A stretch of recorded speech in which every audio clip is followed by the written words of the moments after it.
নমস্কার ভারতবাসী। আজকের এই ভিডিওতে পশ্চিমবঙ্গের প্রাক্তন মুখ্যমন্ত্রী বুদ্ধদেব ভট্টাচার্যের সমগ্র রাজনৈতিক নির্বাচন নিয়ে আলোচনা করব। অর্থাৎ তিনি কোথা থেকে কতবার নির্বাচিত হয়েছেন, কোথায় জয়ী হয়েছেন, পরাজিত হয়েছেন, সে সম্পূর্ণ বিষয় জানব আজকের এই ভিডিওতে। প্রথম ভোটে লড়েন 1977 সালে এবং কাশীপুর বেলগাছিয়া বিধানসভা কেন্দ্র থেকে, এবং সেখান থেকে তিনি জয়ী হন এবং বিধায়ক হন এবং জনসংযোগ মন্ত্রী হিসাবে দায়িত্ব পালন করেন।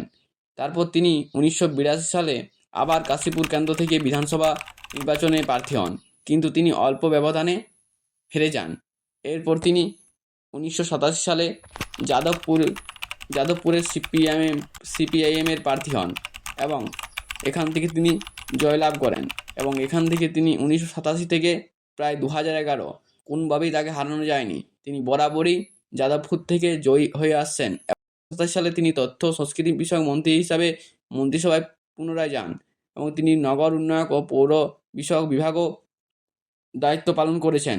2011 সালে যাদবপুর বিধানসভায় তাকে আবার প্রার্থী করা হলে তিনি পরাজিত হন। তো এই ছিল বুদ্ধদেব ভট্টাচার্যের সমগ্র রাজনৈতিক নির্বাচন। তারপর 2011 পর তিনি আর কোনো নির্বাচনে অংশগ্রহণ করেনি। তো ভিডিওটা ভালো লেগে থাকলে চ্যানেলটি সাবস্ক্রাইব করুন।